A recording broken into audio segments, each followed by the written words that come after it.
Welcome to Breathe California TV. My name is Terry Trumbull. I'm a volunteer for Breathe California. Each week we talk about some subject, generally ones to help protect your lungs. And today is a especially good example of that. We're talking with Matt Horton, CEO of Propel Fuels. We're going to talk about ways to change your fuel mix that, besides saving you money, saving you energy, improve your health, because lung damage is almost entirely from things we burn, and Matt's got some other alternatives. We'll see you in 30 seconds. It's given me a chance to go out and be with people who has the same problem, and it helps you to manage your life better too, because you hear different things from each person, and it's just been really helpful in many ways. Welcome back. This is Breathe California TV. As a volunteer, I chair the Environmental Health Committee. You may wonder what in the heck that is. In health, almost all of the focus is on treating people who have problems, who've developed lung disorders in the case of Breathe California. I'm quite happy to be talking to you and with our guest today, Matt Horton, CEO of Propel Fuels, about ways that we can reduce lung damages. There are different ways that we can fuel the vehicles that we're using. Welcome. Great, thank you, Terry. So you want to rebut anything I've said so far? So far, so good.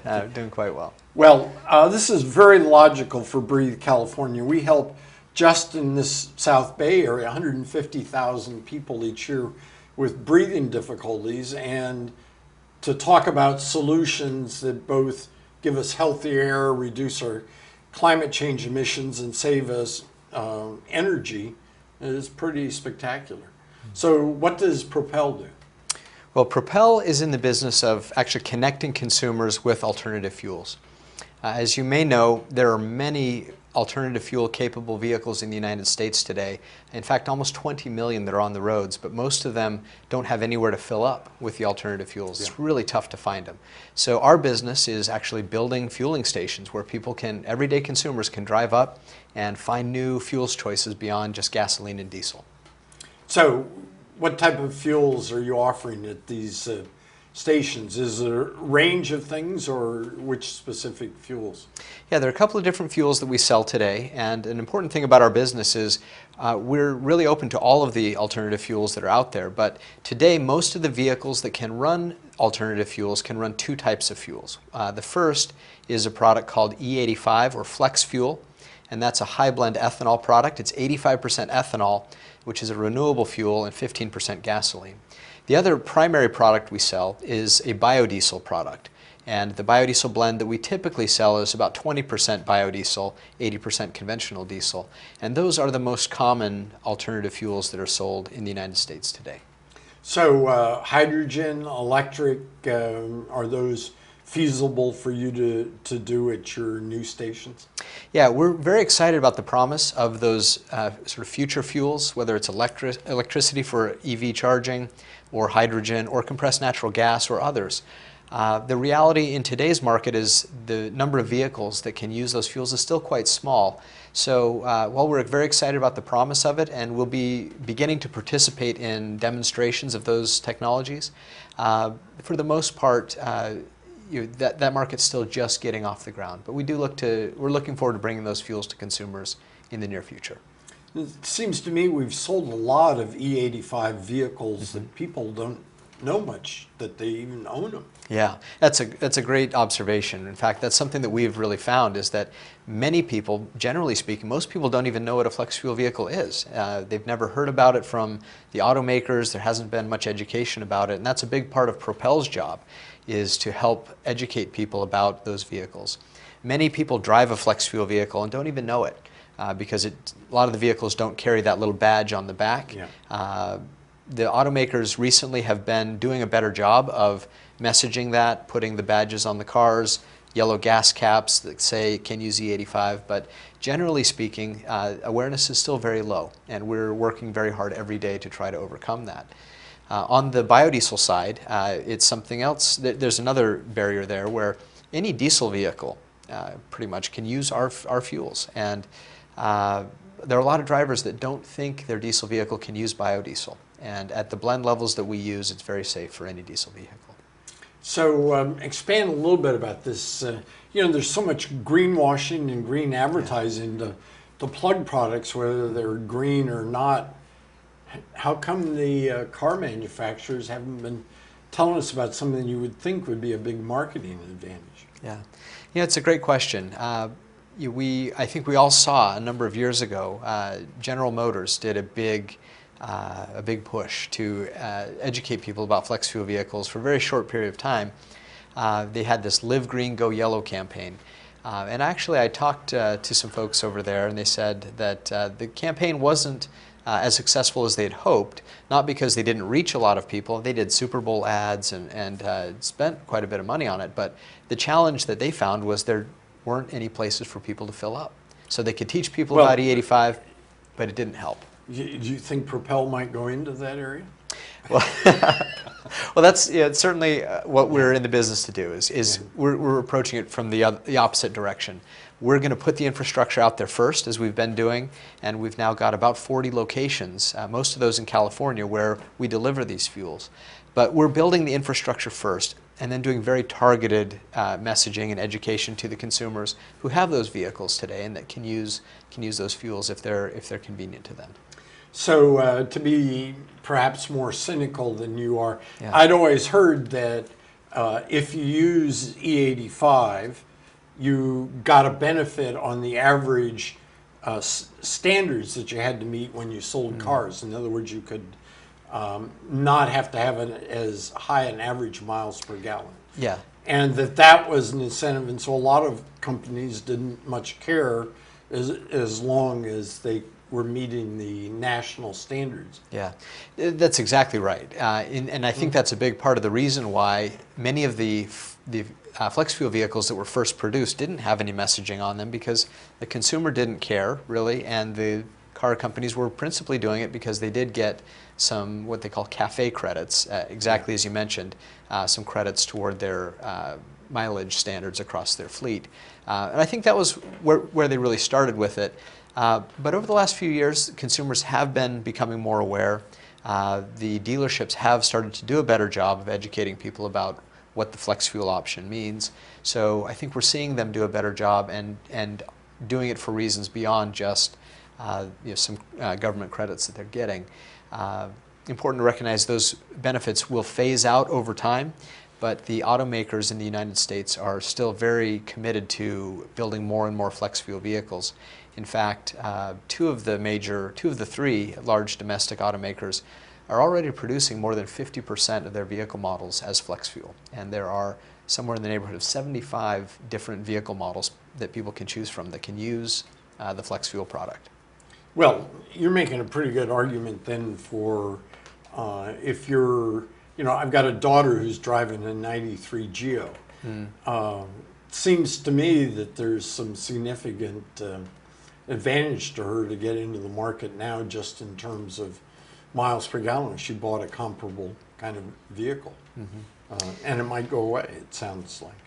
Yeah, so I think there are some great benefits to buying a new vehicle today.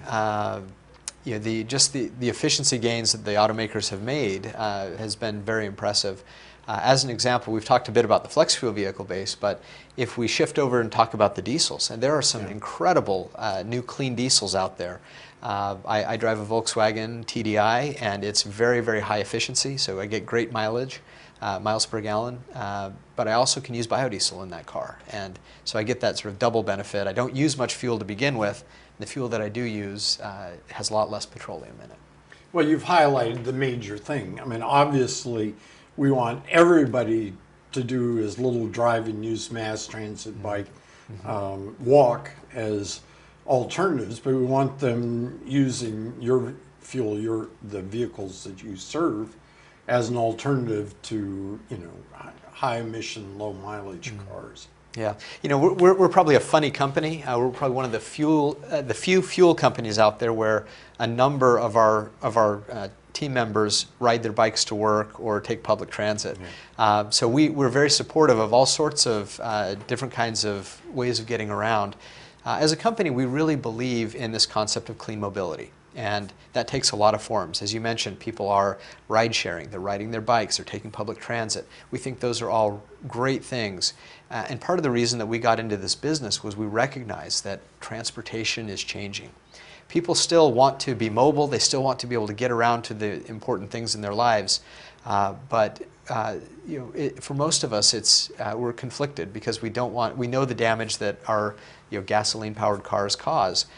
So we recognize people still need their cars, they still need to be able to get around, and we're really pleased to be able to give them much cleaner fuel choices for the times when they do need their car. Well, you reminded me of a very ancient story. I was working for a research institute under contract for EPA right after the Clean Air Act passed, and they said, how do we get people out of our cars? And this PhD economist I was working with all of a sudden says, I know our problem. This is the car's perfect transportation. It starts where you are and drops you off wherever in the world you want to go, and that's tough competition. Yeah, absolutely. And whether we like it or not, in America today, most people do need a car to get around, and we recognize that as a fact today, and know it's changing over time. But our view is, if we really want to make a big impact in the world, that's where we've got to go, because as we know, transportation causes such there's a great amount of pollution, and in terms of climate change as well, one of the leading emitters of CO2 is tailpipe emissions. Well, I want to get back to biodiesel, as you suggested, because we perhaps a little overemphasize E85 so far, but I have a perception, I don't know, 3, 4, 5 years ago, that a good number of gas stations, the big guys, you could see an E85, an ethanol pump there, but I can't remember seeing one in the last 3, 4 years. Do you think there was any reason for that, or did I just misread things? Were they not there in the first place? Yeah. Well, I would say we haven't seen a lot of stepping back in terms of pumps going out of existence. There certainly have been some. The big challenge has really been that there really haven't been very many at all. In the United States, there are roughly 150,000 gas stations, a huge number of gas stations. And today, fewer than 2% of those actually have some kind of alternative fuel. So almost everywhere you go, your only real choices are going to be, do I want regular or premium? That's what we're trying to do, is bring new fuel choices and let the consumers decide, let them be empowered to make a better choice at the pump. So we're talking with Matt Horton, the CEO of Propel, about alternative fuels and the things that they're doing to make them more available so your car choices are broader. We'll be back in 30 seconds.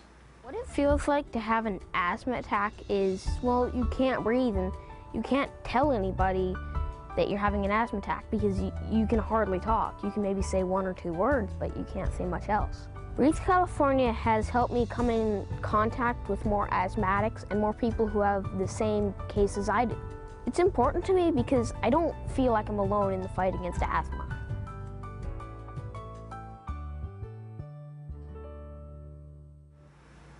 Welcome back to Breathe California TV. I'm Terry Trumbull. I'm talking with Matt Horton, CEO of Propel Fuels in Redwood City.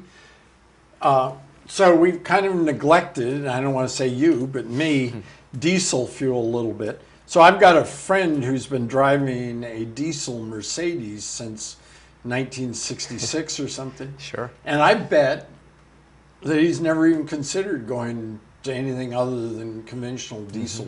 So what would you tell him? Yeah, there's a great community of people who drive older Mercedes diesels that are very into biodiesel today.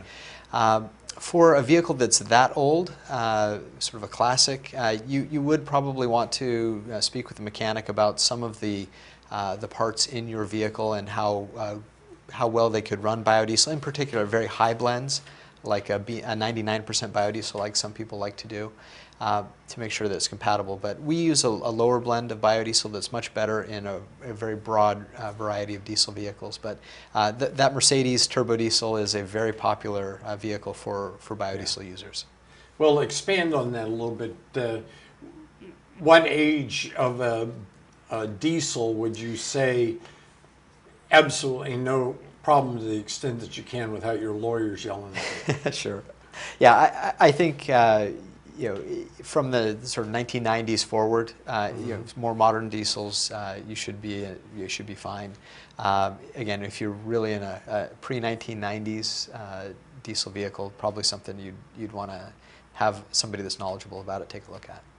So any type of alternative vehicle, the fatal flaw is the one you've been highlighting. How to make it available, you know. Yeah. My personal prediction is we're never going to see hydrogen fuels, not just because of the unavailability of ways to change it out, but other difficulties. But obviously, that's what you're trying to work on. How do you get the chicken and egg problem resolved of getting enough users to make your stations worthwhile? Yeah, that you've honed in on the key challenge. It's difficult for people like us who are building stations to make that major investment if there aren't very many vehicles to fill up. And then conversely, of course, the automakers say the same thing. It's tough to make the vehicles if they can't fill up anywhere. So you do have that dilemma. I think for vehicle platforms like hydrogen, I think that is a very serious challenge. There are almost no hydrogen vehicles to speak of, and the stations are very, very expensive. Well, to me, it essentially, unless you can redesign a car so you just pop in some sort of fuel cylinder, it suffers from what an electric vehicle does. You got to sit it somewhere and pump it up, whereas you're just delivering essentially the same fuels we already have. Yeah, the liquid biofuels like we sell today, the experience for a customer is very similar to buying gas. You won't notice any difference, at least in terms of the fueling experience. Yeah, hydrogen is different. I have filled up with high volume, high flow hydrogen stations before, and it's not as quick as filling up with ethanol or biodiesel, but it's certainly faster than trying to recharge an electric vehicle. I think there certainly are cost challenges in the hydrogen world, and I think we're seeing such great advances in hybrids and electric vehicles and in the biofuels that I don't know that we're necessarily going to need the hydrogen vehicle to come to our rescue. But again, we're very focused on serving the market that's there today. We've, with the biofuels, there's already a very, very large customer base out there just waiting for these fuels to be made available. So, and I assume biodiesel is much cleaner than regular diesel. Absolutely, yes. Both from a particulate standpoint and all the things that we care about for air impacts, but also from a CO2 standpoint as well. It's a much lower carbon intensive fuel. Yeah, and that's real significant. It's interesting, the regional head of EPA spoke at one of Breathe California's clean air lunches. He says, go figure it out. If you ask about clean air, the Americans completely in agreement. And if you ask, we want to develop alternative energy like you're doing, they all say, God, yeah, we want to do it, 75, 80%. And then you ask about climate change, and it's about 50-50, and they're the exact same issue. Yeah, that's a great observation. And one of the things that we love about our business in bringing alternative fuels to the public is there's really something in it for everybody. We have customers who are passionate about climate change and are buying the fuels because they want to reduce their carbon footprint. We have a lot of customers who care about clean air for themselves, for their families, and for the health impacts. But we've also got a lot of customers that love that it's a domestically produced fuel, it's better for the economy, we're not buying foreign oil. You're not fracking. We're not fracking, certainly. Yes. So across the political spectrum, there are really strong reasons for people to get behind alternative fuels. So it doesn't just have to be about carbon. Having said that, we're very proud to say that we've reduced a tremendous amount of carbon from the atmosphere.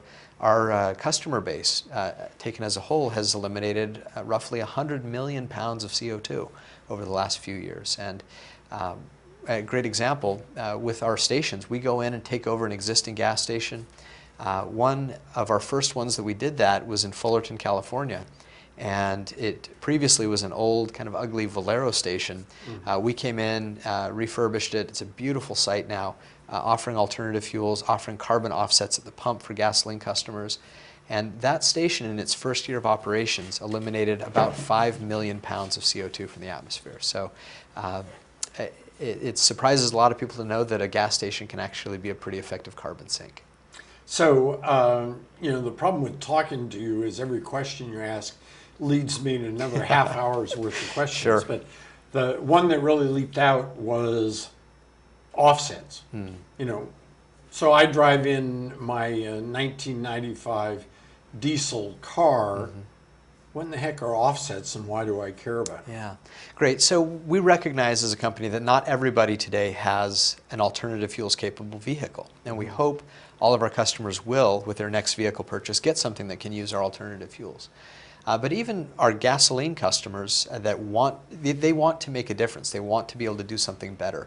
So for those customers, we offer them the opportunity to make a small donation that we work with. We work with a group called carbonfund.org, and the donations that we receive from our customers, we give to Carbon Fund, and they use that to invest in clean energy projects that help reduce CO2 from the atmosphere. So we'd like to be able to give everybody the opportunity to help out in even small ways, and our carbon offset program is one of the ways that we can do that for our customers. Yeah, that's absolutely great. So, sort of a strange question. When I moved to this area, we and my family belonged to a cooperative grocery, and all sorts of innovative new ideas that everybody takes for granted now.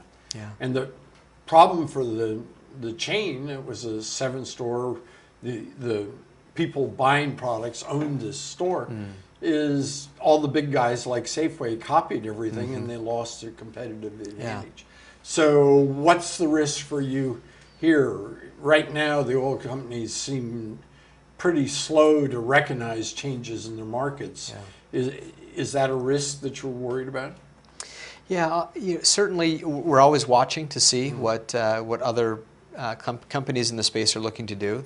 The oil companies are so big that they really can do anything that they want to. But as you mentioned, to date, frankly, they haven't shown any interest in cleaning up the fuels that they sell, introducing lower carbon fuels.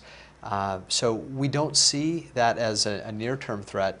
In a lot of ways, what we do hope is that by being out there on the leading edge, by making these fuels available to customers and showing people how much customers like these fuels, that others will follow suit.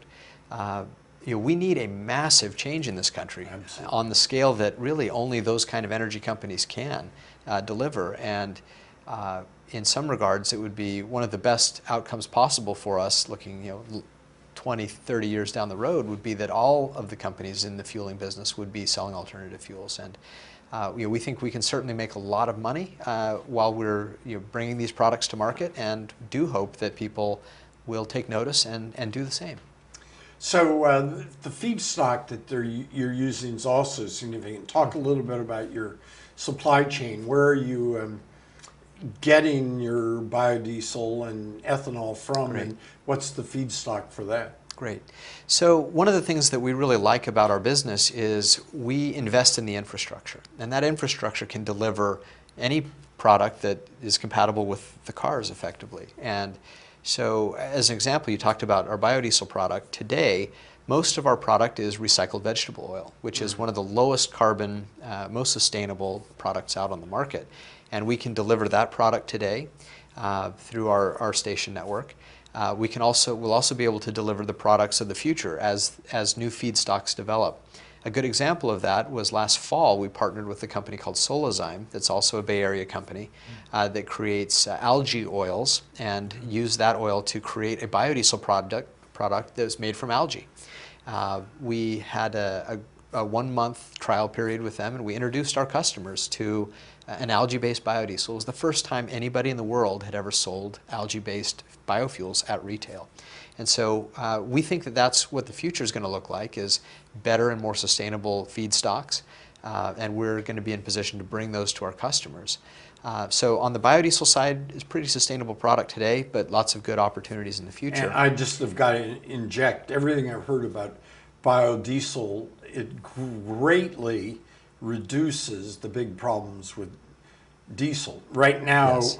regular diesel from oil is 70% of the toxic contamination in the state, and particulates are a big problem, and you're addressing both of those pretty significant. Absolutely. Biodiesel is a great choice if you care about clean air. It really has a big impact compared to regular diesel. That's absolutely true. And on the ethanol side, you know, one of my gripes when we first adopted a national ethanol policy is that California had to have it in our regular gasoline, but there wasn't anybody making it within 1,500 miles. Right. You sound like you're doing it locally now. Yeah, so we do source some product locally. We do bring some in from out of state as well. In fact, most of our product comes in from other markets. It's just in the last 10 years probably, there have been a number of ethanol plants come online in California. We're actually really pleased to work with a local producer in the Central Valley in a town called Pixley that's just outside of Fresno, where we have one of our stations. And at that Fresno station, we actually feature product that's made just down the road in Pixley. And for those customers, it's a really nice local story, you know, where it's creating local jobs and you know, helping their economy there. So that's really what we want to accomplish. We're at about 30 seconds, so anything you want people to remember here in 2 or 3 sentences? Yeah, I think the big thing is consumers now have choices. There is something that people can do today to clean up their fuel choices. People like Propel are bringing these products to market, and those products are going to get better and better over time. So we've been talking with Matt Horton, CEO of Propel in Redwood City. I hope you will try to check all of this out. See you next week with another show about your lung health.